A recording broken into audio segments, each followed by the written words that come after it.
వీటిని ఏమంటారో తెలిస్తే కామెంట్ చేయండి. వీటి పేరు అయితే బుడంకాయలు అంటారంట. కానీ ఇవి ఎట్లా వండుతారు ఏంటనేది నాకైతే అస్సలు తెలీదు. ఫస్ట్ వీటి పేరు నేను బుడం దోసకాయ అనుకున్నాను. ఎందుకంటే వీటిని కట్ చేసిన తర్వాత దోసకాయలాగా ఉన్నాయి. తర్వాత మా ఫ్రెండ్ని అడిగితే దోసకాయ కాదురా బుడంకాయ అని చెప్పింది. వీటిని పచ్చడి చేసుకుంటారంట. కానీ నాకు అది ఎలా చేయాలో తెలియదు అనమాట. ఫస్ట్ టైం అయితే వీటిని నేను కట్ చేస్తున్నాను. వీటిలో పెద్దగా పండినవి ఉంటాయి కదా, వాటినేమో బుడం దోసకాయ అంటారంట. అవి తెలుసు, మన మామూలుగా దోసకాయ లాగా వండుకుంటాం. అసలు ఇవి ఎక్కడ అంటే మా ఆయనకి సైట్ లో ఉన్నప్పుడు వేరే వాళ్ళు తీసుకొచ్చి ఇచ్చారంట పచ్చడి చేసుకోండి అని. ఇచ్చి కూడా వారం అవుతుంది. నేనైతే అట్లానే ఫ్రిడ్జ్ లో పెట్టేసేసాను అనమాట. వీటిని అసలు చూడనే లేదు. ఇంకా కూరగాయలు ఏం లేవు, అవి వండుదాం అనేసి బయటకు అయితే తీసాను. వాటిలో కొన్ని అయితే మెత్తగా అయినాయి, కొన్ని అయితే బాగున్న వాటిని కూర చేద్దామని అయితే ఆలోచన చేశాను. ఎట్లా వండాలి ఏంటనేది. పచ్చడి చేద్దామంటేనేమో పిల్లలకు బాక్స్ పెట్టాలా, మళ్ళీ వేరే కూర చేయాల్సి వచ్చింది. ఎందుకు అనేసి ఇదే కర్రీ అయితే చేస్తున్నాను. ఇవి చేదు ఉంటాయేమోనని ఒక్కొక్కటి కట్ చేసి చేదైతే చూస్తున్నాను. వీటిలో చేదు ఉంటుందా మీకైతే తెలిస్తే కామెంట్ చేయండి. నేనైతే నార్మల్ గా నేను దోసకాయ కూర ఎలా వండుతాను అలానే వండుతున్నా. కాకపోతే ఒక గంట ముందు పచ్చిశనగపప్పు అయితే నానబెట్టి పెట్టాను అనమాట. ఇంకా పచ్చిశనగపప్పు వేసి కూర అయితే చేస్తున్నాను. నార్మల్ గా దోసకాయ కూర ఎలా వండుతారో అలానే వండుతున్నాను అనమాట. మరి టేస్ట్ ఎలా వచ్చింది అనేది మాత్రం తెలియదు.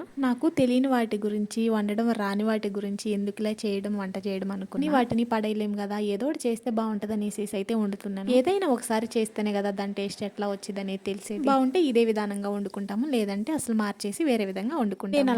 నేనైతే అలానే చేస్తాను. ఎప్పుడైనా ఏదైనా సరే నాకు వస్తే వండుతాను, రాకపోయినా వండుతాను. కానీ రెండోసారి దానిలో చేంజెస్ ఏం చేయాలని చెప్పేసి ఆలోచన చేస్తాను. ఎవరైనా అంతే కదా, ఫస్ట్ చేసేటప్పుడు కుదరదు, రెండోసారి అయితే టేస్ట్ బాగా కుదురుతుంది. ఇక నేనైతే అన్ని తాలింపు వేసేసుకొని పచ్చిశనగపప్పు, ఒక 2 టమాటాలు అయితే యాడ్ చేశాను. అన్ని కలిపేసేసి నూనెలోనైతే మగ్గబెట్టాను. మంచిగా ఉడికిపోయి తర్వాత పసుపు, కారం, కరివేపాకు అయితే నేను పోపులో వేయను అనమాట. ఇలా పైన వేస్తాను, స్మెల్ బాగా వస్తుందని. దీనంతటిని కలుపుకొని ఒక 5-10 నిమిషాలు అయితే ఉడకడానికి పెట్టేసేసాను అనమాట. ఇంక ఈ లోపల బాక్స్లో అయితే ప్యాక్ చేస్తాను. నేనైతే ఈ కూర తినలేదు, పిల్లలకైతే లంచ్ బాక్స్ లో పెట్టించాను. ఇంకా పిల్లలంటే పుల్లగుంది మమ్మీ అనేసి అయితే అడిగారు. ఎందుకంటే నేను సాహసం చేయదలుచుకోలేదన్నమాట. మరి నేను కరెక్ట్ ప్రాసెస్లోనే వండేనా లేదనేది మీరైతే కామెంట్ చేయండి. వీడియో నచ్చితే లైక్ చేయండి, షేర్ చేయండి, సబ్స్క్రైబ్ చేసుకోవటం మర్చిపోవద్దు. ఓకేనా, ఉంటా మరి, బాయ్.